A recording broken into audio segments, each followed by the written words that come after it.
Lights, camera, action. When I was going through this task, I looked through the playbook and I was looking for something that I guess I thought interesting and that I didn't know much about. And data analysis services kind of popped out because I think that might be kind of technical. It might be interesting because I didn't know anything about it. So when I read the playbook brochure, I still didn't feel like I knew anything about it. I didn't think it did a good job. I still didn't know what they did.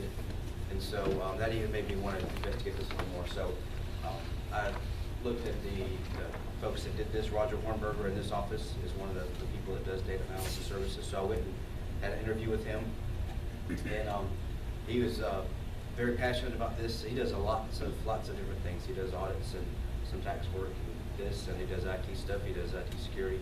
He's across the board. But he was particularly interested in doing this type of work. So in a nutshell, what is this? What is data analysis? It's a type of audit. In my words, he didn't say this, but in my words, it's a type of audit. You know, when you do an audit, you're looking at the details. You're making sure everything matches up. Well, this is almost a reverse of that. This steps back and takes all of their data and forms a big picture, and it's looking for patterns. And one of the ways that they do this is they use Binford's Law. And I've never heard of Binford's Law, but what it states is if you have a large set of numbers, there is a percentage that certain numbers will appear more than other numbers. And usually it's like 1 has a higher percentage of appearing in a number set than 2, 100 more than 200, and so on.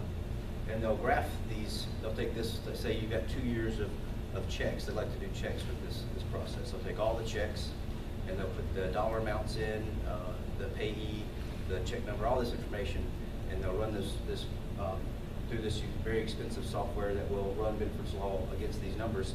And they will, Binford's Law always shows a graph. It starts up high with the most prominent numbers, which are usually the lower numbers, 1, 2, and it will go down in a nice curve. And it always does this. He says it always makes a curve. And it's amazing that statistically these numbers they do that. But he says the patterns show up when you have these spikes. And you see spikes generally in fraud. So if you had a policy where you have to have 2 signatures on a check, that's anything over $5,000, and there's fraud, you will normally see spikes where there's a whole lot of $4,999 or $4,800 checks or $4,500 checks. You'll see way more than the graph would indicate should be there, and then you can dig down and find out what's going on.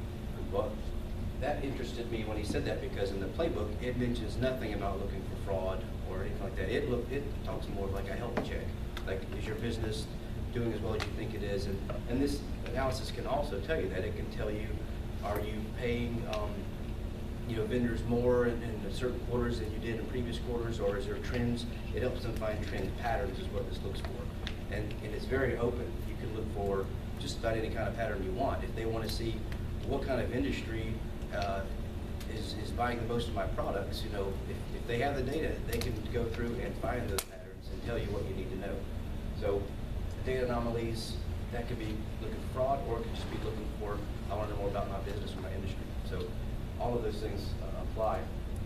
I kind of touched on this a little bit, detecting fraud. That is mostly what they do.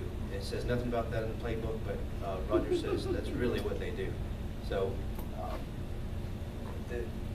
other than that, there's a few other things that they use. The playbook mentions, they don't say the words health check, but that's really what it is. How was your business doing? I consider that just a health check.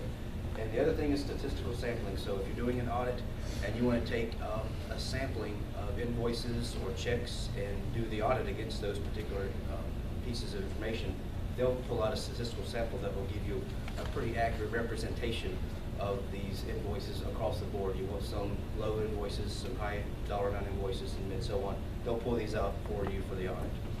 So they do a little bit of that too. The benefit for the firm is this is amazing to me. He said this service is no cost for audits. If you're doing an audit, you can always throw this, they will do this for you, and that's just icing on the cake for any audit. No cost, they'll just do it. You give them the data, they'll run the analysis, and they'll give it back to you in a report to go with the audit. So I thought that was fantastic. If it's not part of an audit, it is a paid engagement, and that's just a deserved offering that you can offer any client for pretty much any service. Some of the questions that the playbook asks are, health-based. Is your business doing as well as you think it is? That kind of thing.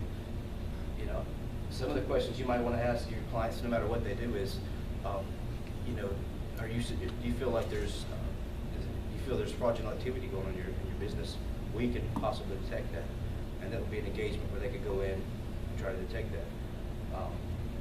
And then, like I said, that is a standalone function. If it's any client, you know, if they're doing tax audit, whatever, if they think that there's some sort of activity and a lot of times it finds hidden. They may think, oh, we're fine, there's no problems. This will find it if it's there. He had a lot of examples of where he went in and companies didn't know that they were losing money in a certain quarter based on some factor that they didn't know about. Those are kind of interesting, but the most interesting was a story that you probably don't want to tell clients because it actually backfired on the client, but I thought it was pretty cool, so I'll relate it to this group. So there was an institution here, and a new president came on and did not like I think it was the vice president, just didn't like him, so they fired him. Well, the reasons for firing was they said they were doing fraudulent activity they were performing, so they let them go, and that's why they said it. Well, the president started thinking, I need to back this up, so they engaged us for a data analysis services to look for that fraud, and we tried very, very hard to find that fraud and never found any evidence of fraud whatsoever. So if that employee that was fired, you know, decided to come back and sue for being wrongly let go, there's the proof already that they were. You know, obviously that wasn't let out or anything, but that's really a terrible example, but I thought it was a pretty cool story that this president made a mistake, tried to fix it, and ended up just proving that they made a mistake. So we did our best to try to find fraud and, you know, back the client up, but it just didn't happen. So they spent a lot of time on that. Here's the contacts if you'd like more information.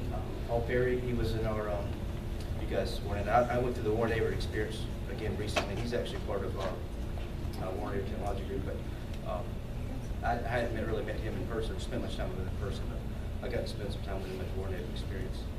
And Roger Hornberg here is in Montgomery, and Kevin and Robert are also contacts. So if you would like more information, they would be happy to do it. And I especially encourage any of the auditors to take advantage of the service.